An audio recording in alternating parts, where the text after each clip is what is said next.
Diyos maray na aldaw po sa Indogabos. Iayon ta po sa satong pagpamibi ang mga minasunod na misa intenciones. Thanksgiving and petition of Lorraine Evanen and Robert Eifert Jr., Lorraine Evana Clarete, Lawrence Evan Rubio. Thanksgiving for passing the NCLEX exam of Robert Eifert Jr. Thanksgiving offered by Perfecto family, Nitz Abio. Thanksgiving and special intentions of Baile, Matias, and Engero families, Ernesto Jr. and Patricia. Thanksgiving for all blessings received offered by Llantero and the Sena family. Special intentions, complete healing of all sick members of CRC and LLFCC, especially Salve Cabral, for safe and healthy pregnancy of Maria Faye Donna Rodriguez and her baby, offered by Benang, for good health and safety of Arnaldo II, Cindy Carmen and Arnold Corby Bunyag, for good health and safety of Viel Maria and Jerome Rodriguez, offered by Benang Bunyag, for speedy recovery of James Rafael, offered by Sis Virgie Balang and family, for safety, good health, and financial success of Mary Jean, Maria Francia, Virgie, Hector, Alexis, Joseph, Roderick, Christian, Angelo, Nathaniel, Judy, Louie, Marie and Mary, Naina, Melissa, offered by Llantero and the Sena families. Para sa kapahingalawan, kan kalag, kan mga minasunod, for the soul of Father Louis Harcia, for the souls of dead members of CRC and LLFCC, especially Lorenzo, Maria Corazon, Purita, and Celeste, for the soul of Arnaldo, offered by Benang, for all souls in purgatory, offered by Nitz Abio, Matias family, for the souls of Eulogio, Damian, Felicidad, Bernardo, Antonio, and all souls in purgatory, offered by Virgie Balang and family, for the souls of Virginia, Manuel, Salvador, and for all souls in purgatory, offered by Del Fornoles, for the souls of Gregorio, Saturnina, Aaron, Pablita, Jose, Antonio, Epifania, Maria Clara, and for all souls in purgatory, offered by Llantero and the Sena family. Ngunyan iyo ang ikatulong Domingo kan Kwaresma. Kung an satong mga diretso sa buhay, naaataman as sinatatawanin kapanoan, inihuli sa mga katugunan na gibonin tao asinhali sa Diyos. Ang mga ini itinao kay Moises, tanganing utubon niyato. Alagad kun ang mga ini da inuutob huli sa mga pansadiring katuyuhan, ang satong mga diretso na lalapastangan as sinagkakaigwanin kariribukan. Ang mga babasahon ngunyan na papanungod sa mga katugunan, nahiling kan Diyos na ini kaipuhan kung buot niya tong magkaigwanin katuninungan, bako sana sa kapalibutan, kundi patinman sa laog kan satong buhay. Ang satuyang Santa Misa, pamamayuhan ni Reverend Father Mark Anthony Beria, Formator kan Holy Rosary Minor Seminary. Matindog po ang gabos, as sinawito niya to ang awit sa pagpuon.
Sangaran ka nama, kanakiasin ka ni Espiritu Santo, Amen.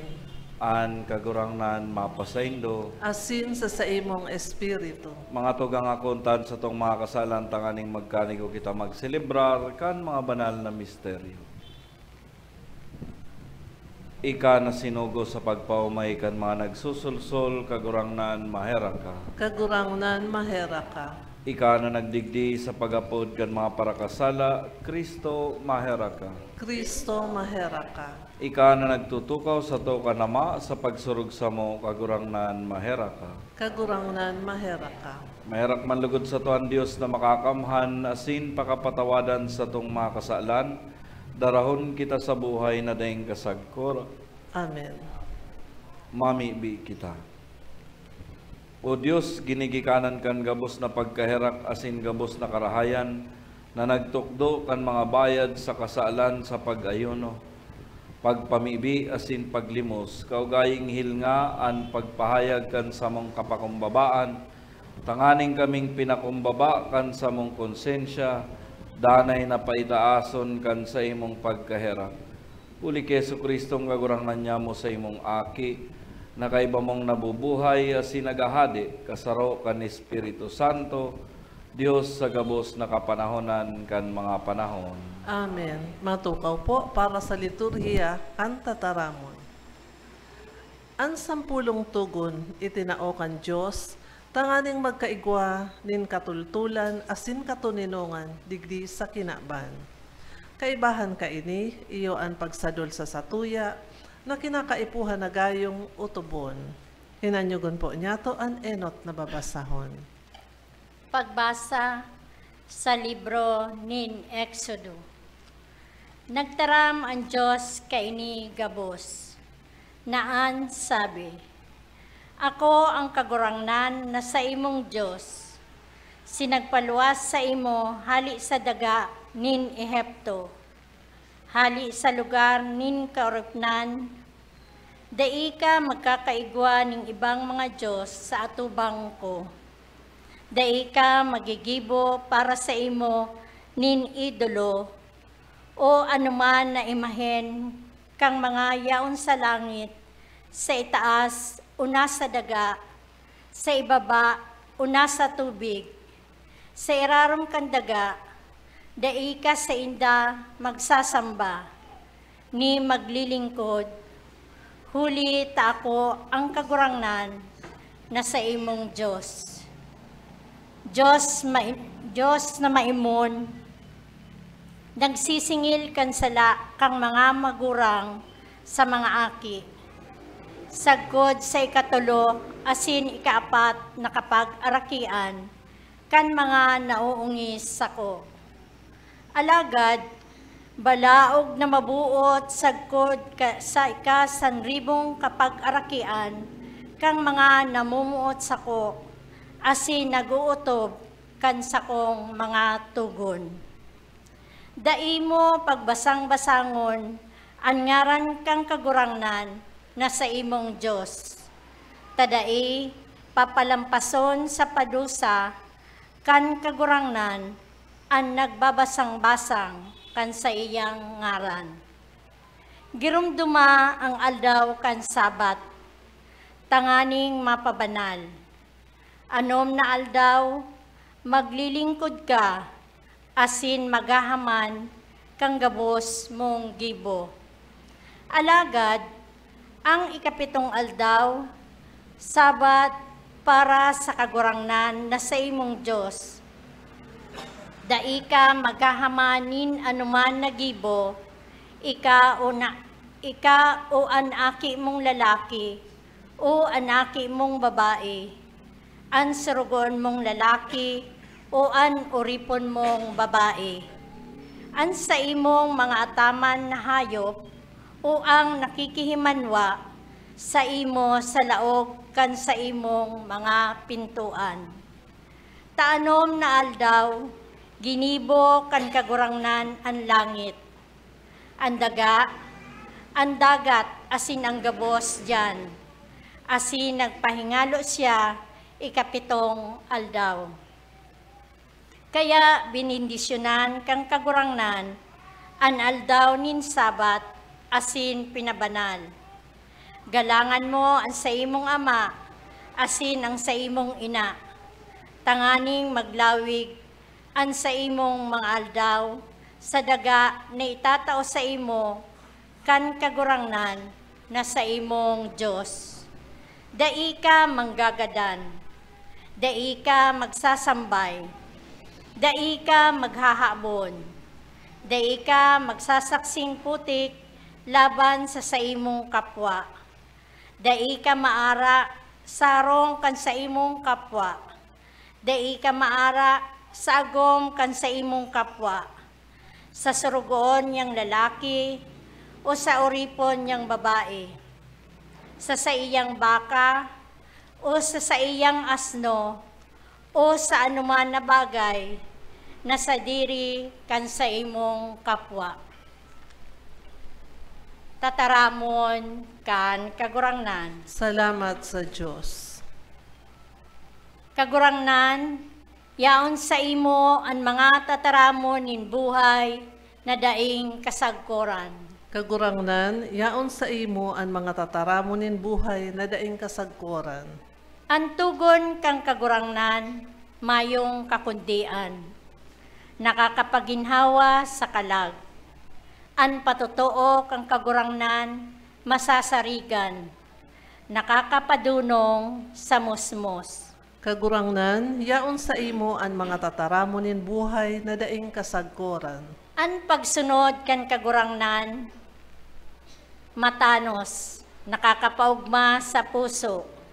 Ang tugon kan kagurangnan, malinaw, nakakapaliwanag kan mga mata. Kagurangnan, yaon sa imo ang mga tataramonin buhay na daing kasagkoran. Ang pagkatakot sa kagurangnan, malinig, nagdadanay sagkod lamang. Ang mga pagbuot kan kagurangnan, katutuuhan, suripot, siringman. Kagurangnan, yaon sa imo ang mga tataramonin buhay na daing kasagkoran. Urog ka maninigong mauton kesa bulawan, kesa dakul na lantay na bulawan. Urog kamis kisa tangguli, kisa mga tagdo nin arina. Kagurangnan, yaon sa imo ang mga tataramonin buhay na daing kasagkoran.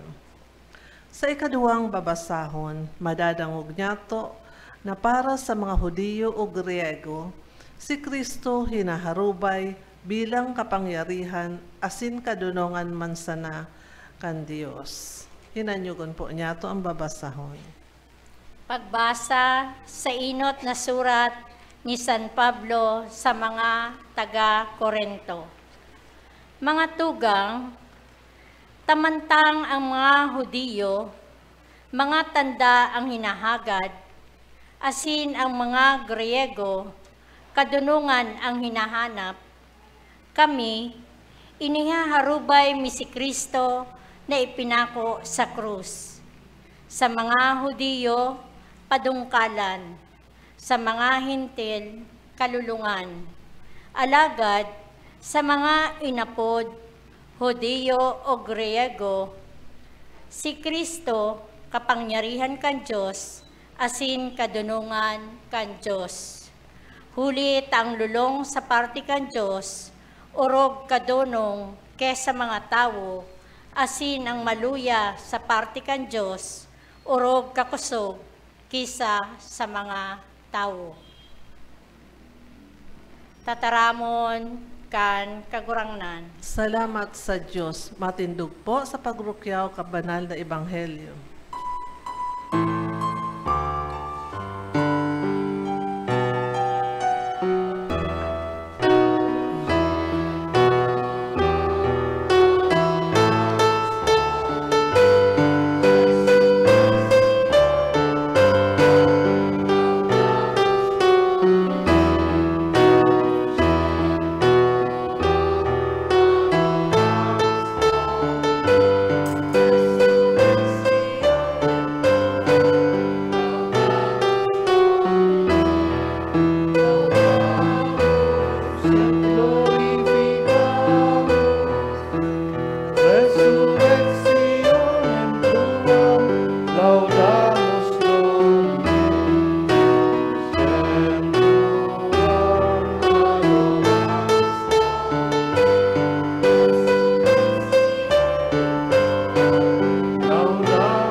kagurangnan mapasaindo. asin sa imong espiritu, Pagbasa kan Ebanghelyo susug ki San Juan. kamurawayan sa imo kagurangnan. Haraninan Pasko kan mga Hudiyo, asin nagtukad sa Jesus pa Jerusalem. Naabtan niya sa templo ang mga nagpapabakal nin mga baka, saka mga karnero, asin mga salampati, siring man ang mga pararibay nin kwarta na katukaw. Naggibo nin pamakol na pisi, gabos pinalayas sa templo, ang mga karnero asin man ang mga baka. Inula ang mga sinsilyo kan mga pararibay nin kwarta, saka ang mga lamesa pinabalintok. Asin ang mga nagpapabakal nin salampati sinabian, halia inidigdi, dahil nindo paggibuhon na saudan an harong kan sa kong ama. Narumduman kan sa iyang mga disipulos an nasusurat, an pag-imon para sa imong harong iyo sako an matunaw. Nagsimbag ang mga Hudiyo asin nagsabi sa iya, anong tanda an ikakapahiling mo sa mo, tay ni ginigibo mo? Nagsimbag sa inda si Jesus, laglagaan santuaryong ini asin sa tulong aldaw babangunon ko. Nagsabi ang mga Hudiyo, 46 na taon tinugdok ang santuaryong ini, asin ika sa tulong aldaw babangunon mo. Alagad siya nagsasabi dapit sa santuaryo na iyon sa iyang hawak. Kan bangunon siya, hali sa mga gadan, narumduman kan sa iyang mga disipulos na sinabi niya ini, asin nagtubod sinda sa kasuratan sa katataramon na sinabi ni Jesus. Kanyaon siya sa Jerusalem para sa piyesta nin Pasko, dakul ang nagtubod sa iyang ngaran. Natatanaw ang mga tanda na sa iyang ginigibo. Alagad si Jesus man sa nadais sa inda nagtutubod. Huli tamidbid niya sinda gabos, asinday niya kaipuhan na may magsaksi dapit sa tawo. Ta siya, aram niya kung ano anyaon sa tawo. Marhay na bareta nin sa tong kagurangnan. Pag-umaw sa imo, Kristo. Mantang kita nagpapatago sa pagurup-hurup sa panahon nin Kwaresma, ngunyan sa ikatulong Domingo, ididikar niya to ang satong sadiri ki Kristo, hulita siya ang kapanoan kan tugon nin Dios, asin ang kadunongan nin Dios. Asin magayon na mapagurup-hurupan niya to ini sa satong sadiri, tasabi nga ni kan sa tuyang kagurangnan, aram niya kung ano anyaon sa tawo. Sa enot na babasahon, tinaon nin Dios ang mga tugon, tangani na tabangan an sa iyang banwaan na maging madunong, asin pararumon pa an sa indang relasyon sa mahal na Dios sa paagi kan pag-utob kan tugon. Sa ikaduwang babasahon, pinapagirumdum kita ni San Pablo na si Kristo iyo ang kapanoan kan kadunongan nin Dios. Sa satong ebanghelyo, nanumpungan ni Kristo atawong day nagtaong galang kan templo nin Dios. Ang ginibo ni Jesus, nagpapahiling na siya iyo mismo ang kadunongan nin Dios, asin kapanoan nin tugon. Ang pagmakulog ni Jesucristo sa templo, urog pa sa mga nasa otoridad, imbis na sinda magrepresentar sa ngaran ng Diyos, sinda mismo itong naging representante kan pagkamakasadiri, asin nagaako nin onra sa sosyudad. Si Jesucristo na iiba sa inda, lalong-lalo na duman sa mga nagbibisita sana sa templo na mayo man talaga nin debosyon sa Diyos. Nadangog niya to na si Kristo naanggot sa pagpalayas kan mga paratinda, asin pararibay nin kwarta na yaon sa laog. Ninhulita ang sabi niya ngani, dahil nindo paggibuho na saudan an harong kan sa kong ama. An ipinapahiling niyang kaanggutan bako na pagpamati kan sa iyang kapangyarihan. Bako man an makakulog sa mga tao. Alagad ini iyo ta ngani na itanos an sala asin maipahiling an tama. An integridad asin an kabilugan o kabuuan. Igonin mga momento na dahil taman talaga may iwasan na nakakakulog kita, ninhulita kita namumuot. Talagang makulog, alagad marhay iyan, kun ini mas mapamati kan sa tuyang pagkamuot. Si isay po sa satuyaan mga high blood. Kitang mga Pilipino, ini ang description niya to sa mga taong halipot ang pasensya, asin igwa ka itong inaapod tang bad temper. Itong arangguton, masabi kita, high blood ka na naman, relax na. Dahil niya to paggamiton, mga tugang, ang ebanghelyo, ang senaryo, bilang palusot o excuse kung kita na high blood, ninhulita, dahil sa satuyang personal stress, saka sa mga aspeto na nagtutulod sa to, tangani na kita maanggot. Siring kan pinailing ni Kristo. Pira sa may mga posisyon, halimbawa, an nahihiling ta na nag-iirinit an payo asin nag-aaso-aso sa kaanggutan na may pagkaarogante, minahagad sindanin respeto sa mga kasaraditan na igalang an sa indang posisyon na kung minsan nga ni nagpapakaraot sa saindang posisyon. Paano kita maanggot mga tugang? Paano niya to ini ipinapahayag?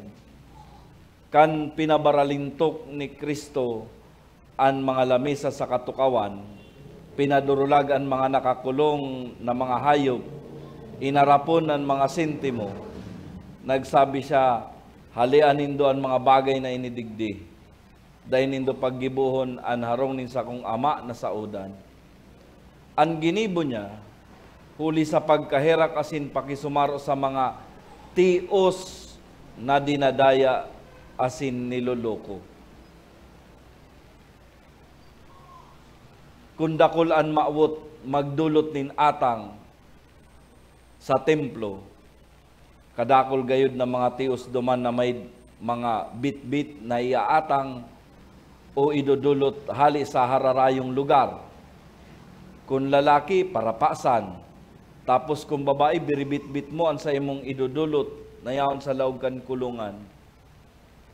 Kung makaabot na sinda sa templo, sasabihan sinda kan mga otoridad na dai pwede an sa indang dulot. Kaya, ang mangyayari, ang iaatang ninda, dapat hali o kaya bakalon mo sa sainda. Ang mga lideres kan templo, naggibunin sa odan, tapos minapatong nin halangkaw. Nahiling ni Jesus na kinakaipuhan na maghiro o itama ang siring na nangyayaring inhustisya. Ang kaanggutan nin kagurangnan, naging kagamitan sa pagpahayag kan pakisumaro niya, tangani na tabangang i-defender ang mga tios asin inaabuso. Kunsiring, nakadiretso ini sa sarong marhay na katuyuhan. Kadaklan sa satuya, ako untaman sa dai, minsan minasabi kita na naaanggutan niya to ang satuyang mga aki. Kung ini dai minagibunin tultol, o kaya nakakagibunin sala. Alagad kung maaanggot kita huli sa pagdisiplina sa aki, bakong sala asin kasalan na sinda anggutan kan sa indang naginibo. Sa katotohan, ang pagtolerar nin sarong gibong maraot, ang kasalan asin sala, ang kaanggutan, sa kaanggutan niya to, nagkakagibo kita nin kasalan kung ini, nakakakulog kita. Kaya, sabi nga ni kayan, mag-anggot kita nin dai nagkakasala. Pwede man baga talaga kitang mag-anggot na dai ka magkakasala. Ipahiling mo na anggot ka, pero dai ka magkasala. Alagad kun ang sobrang kaanggutan na minaresulta sa mararaot, arog kun makakakulog na, o kaya makagada ninhuli sa nasa sarong diskusyon, sarong immoral na gawi. Totoo na kay puhantang maanggot sa mga lantada na inustisya asin pangaabuso sa palibot niyato. Dahil lang kita magbuta-butahan, magin sa satuyang mga komunidad, sa simpleng buhay niyato sa harong, kung sala kay puhan niyato na magtaram. Maghiro kita na may isog nin buot siring kay Jesucristo na labanan ang siring na mga sirkumstansya. Haputon daw niyato mga tugang ang satuyang sadiri. Ginigibuta daw ang satong simbahan, nagarusaudan, siring kan templo kan panahon ni Kristo. Ginigibuta ini kung nagiging ining house of mechanical worship o lugar na kung sainan mga tao, minaeristoryahan o mina-text and call o ginigibo niya tong parke para sa mga lovebirds o dahil nagre-respeto sa banal na Santissimo. Sa pag-anggot, madali daw kitang mawaranin pasensya. Uhuli kan sa tong kaanggutan, nakukulugan taan iba kan sa tong mga mararaot, asin mapang-abusong mga tataramon. Magin madunong kita mga tugang na gamiton ang sa tong kaanggutan, na itamaan ano manasala, asin ipahiling ang kahalagahan kan sa tong ginibo, sa pagsikwal kan mga kasalan. An Kwaresma, panahon nin paghurup-hurup kan sa tong sadiri, gamiton niya to ini, tangani na kita magbakli, asin halion ang mga negatibong gawi, urog na ang mga mararaot niya tong ugali. Amen. Matindog po. Ipahayag niya to ang satuyang pagtubod.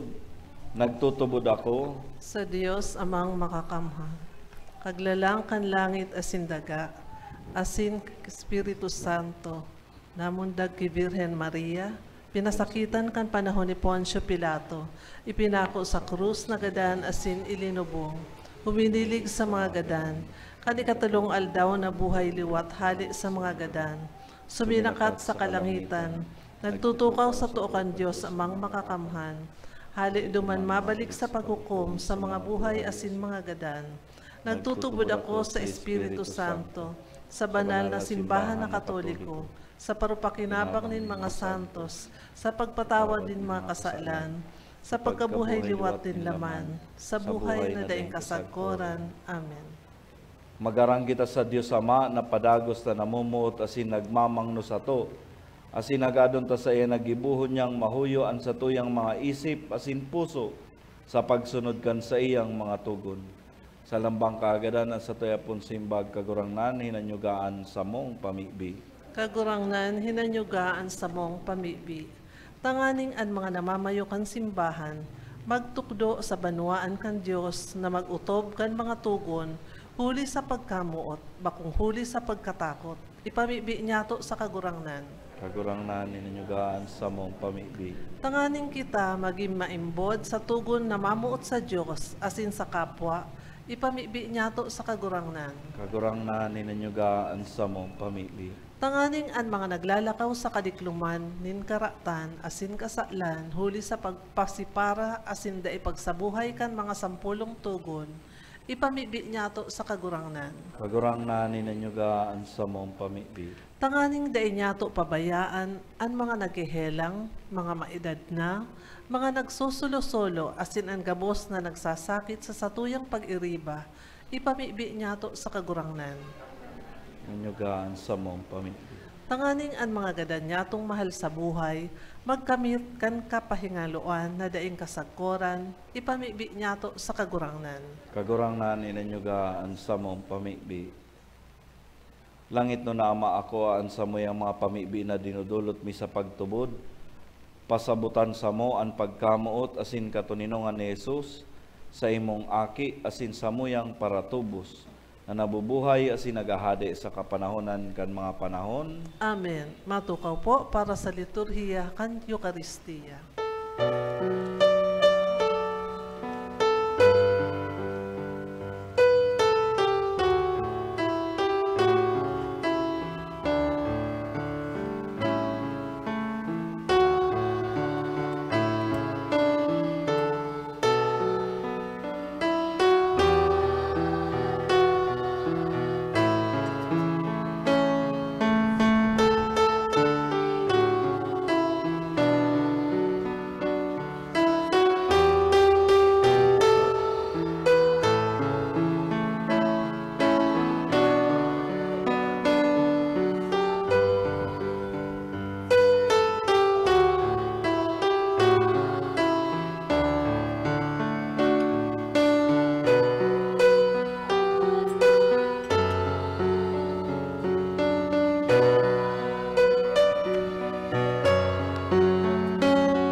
Matindog po.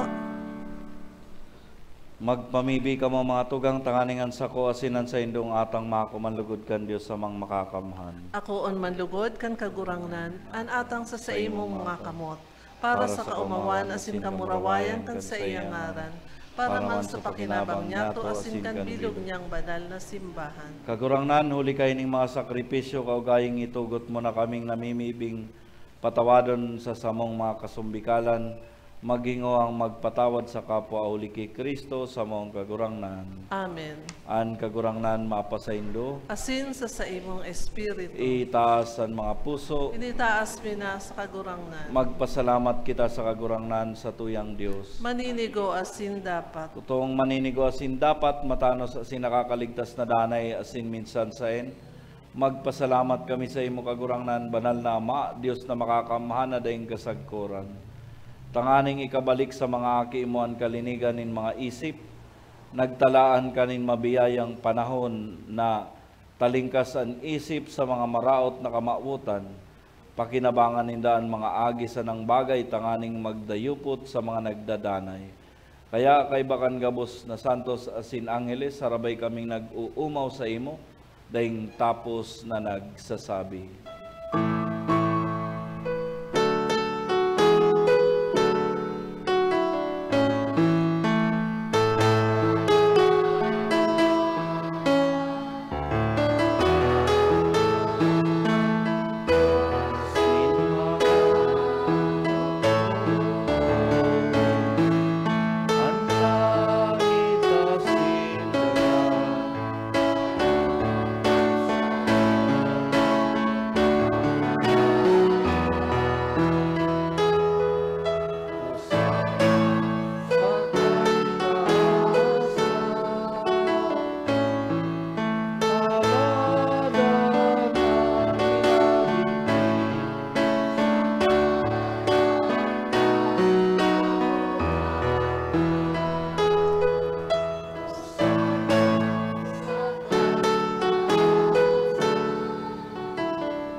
Kagurang na ni kananggadan banal, burabon nin gabos na kabanalan kaya ni mga atang namimibi kami.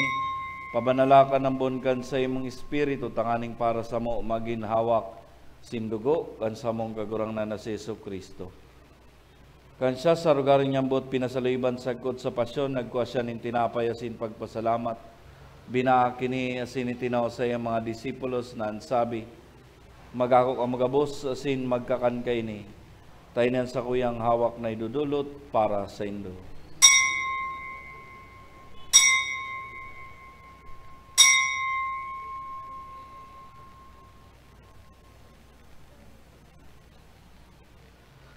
Siring man pakapamanggi pagkuha niya maninkali sa singgiraray pagpasalamat sa imo itinaw sa iyong mga disipulos na ansabi, magako ka magabos asin mag-inom kay ni, taynayan kalis kan sa kuyang dugo, kan bago asin danay natipa napapabuluson para sa indo asin para sa dakol, sa pagpatawad kan mga kasaalan, inipagibuhon nindo sa pagrumdom sa ko.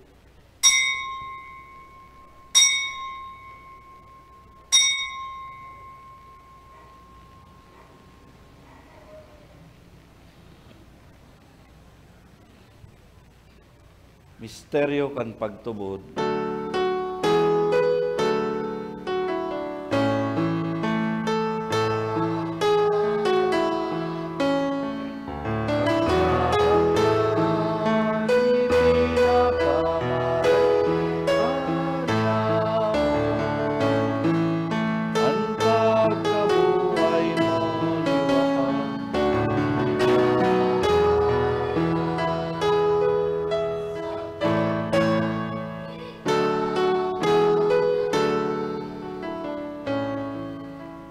Kaya kami na nagrurumdum kan sa iyang pagkagadanasin, pagkabuhay liwat nagdudulot sa imo kagurangnan, kan tinapay nin buhay, asin kalis nin kaligtasan.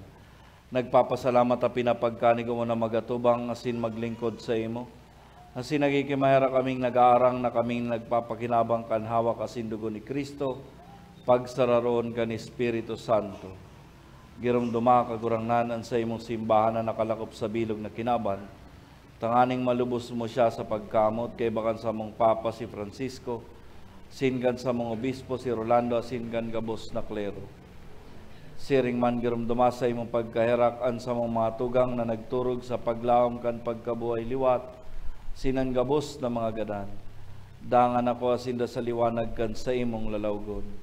Kaya ragi kami gabos na mimibi kami, tanganing kay ba ni Santa Maria Virgen na ina kan Diyos, kay ba ni San Jose sa iyang esposo, kan mga banal na apostoles asin gabos sa santos na kaidto pa nakapagayagaya sa imo, magkanig umagin kay raskan buhay na dayeng kasagkuran, mag-umaw asin magpamuraway sa imo siring man, huli sa aki mong si Jesucristo.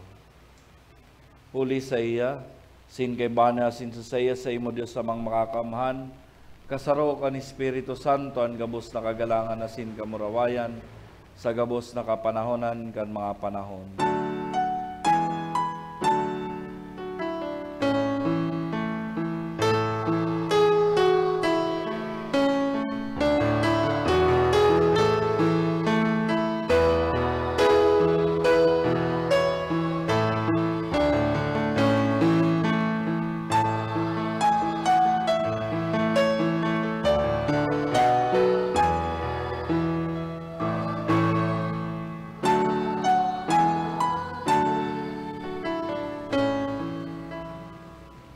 Natukdoan kan mga nakakaligtas na tugon asin pinatod kan Diyos na nakaugalian, nangangas kitang magsabi.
Agawa kami sa gabos na marawat na mimibi kami kagurangnan, warasan sa mga daw nyaman katuninungan, tanganing kaming natabangan kan sa imong pagkaherak, magindanay na talingka sa kasalan, sin manligtas sa gabos na kapurisawan, mantang kami nagahalat, kan maugmang paglawan masin pagdatong kan sa mong paraligtas na si Yesu Kristo.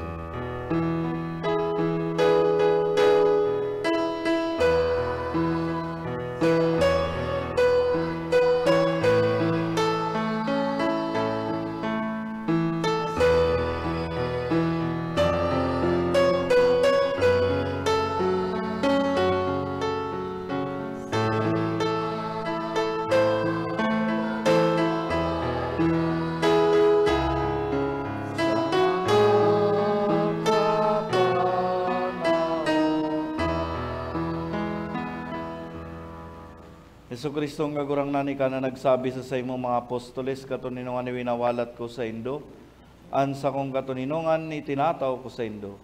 Hare paghilingan sa mong mga kasalan, kundi ang pagtubod kan sa imong simbahan, asin papagkaniguan na siya mapatuninong asin magkaburunyog, susog sa imong kabutan, ika na nabubuhay asin nagahade sa kapanahonan kan Amen.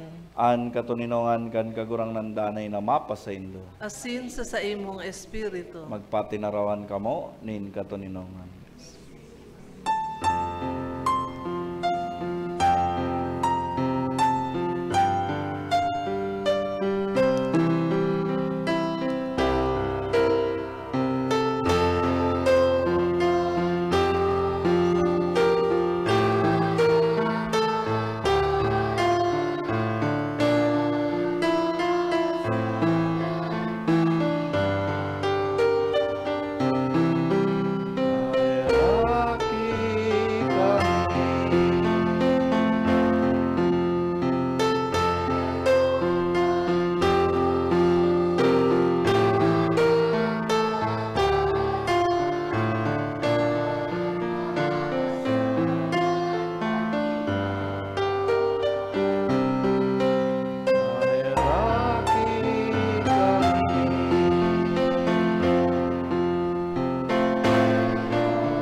Uyan kordero kan Dios, uyan nagpapara kan mga kasalan kan kinaban, paladan ang mga inapod sa pamanggi kan kordero. Kagurangnan, bako akong maninigo na ikamagdagos sa sakuyang harong, alagad magtarangkasan na, asin ang sakong kalag, mauumayan.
Matindog po. Mami, bi kita. Kagurangnan kaming nagako kan panugaanin mga misteryong langit nun, asin uya pa sa daga, nabasog na kan tinapay hali sa itaas, mapakumbabang nag-aarang sa imo, na nangyayari sa mo sa pagikan misteryo mautob sa pagikan gibo, huli kay Kristo sa maong kagurangnan. Amen. Matukaw po para sa pagpasalamat asin sa announcement. Pasalamatan tapuan sa atong celebrante ngunya na si Reverend Father Mark Anthony Beria. Ang sa tuya pong mass offerors, Mr. and Mrs. Arnel Rubio and family, as in Engineer Stephen Balang and family. As in ang sa tuyang choir, JMJ Kids. Salamat po sa inyo. Pasalamatan taman po ang akolito, ang nagbasa asin ang ministro laiko, asin ang gabos na uya digdi na nakisumaro sa misang ini. Salamat po sa indong gabos. Pasalamatan taman po ang satong collaborator, ang PBN Broadcasting Network sa padagos na pag-air kan Misanin Banwaan na madadalan kada alas 6 ng Domingong aga sa PBN Broadcasting Network asin mahihinanyog sa OKFM. Madadalan man po ang Misanin Banwaan sa Facebook live streaming asin sa YouTube. Search lang po ang Misanin Banwaan. Dahil po paglingawan na i-like, i-follow asin i-share sa satong mga kabisto. Lalo na ang mga nasa ibang lugar o nasyon na dai nakaka-attender ng Santa Misa. Salamat po. Matindog po ang gabos sa huring bendisyon. An kagurangnan mapasaindo, Asin sa imong espiritu. magduko kamo sa pagbendisyon. Kagurangnan danay na bendisyon niyan sa imong mga paratubod, asin gibuha sindang siring kaimbod sa maray na bareta, kan bugtong mong aki. Kaya lugod makaya nindang padagos na magmaabot, asin maugmang makaabot, sa kamurawayan na ang kagayonan niya, pinahiling sa mga apostoles suli kay Kristo sa maong kagurangnan. Amen. Sinman bendisyonan kamo kan Dios na makakamhan an Ama, an Aki, asin an Espiritu Santo. Tapos nan misa lakaw kamo, asin iarubay an Ebanghelyo. Salamat sa Diyos. Marinal daw po sa inyo kabos mga tugang.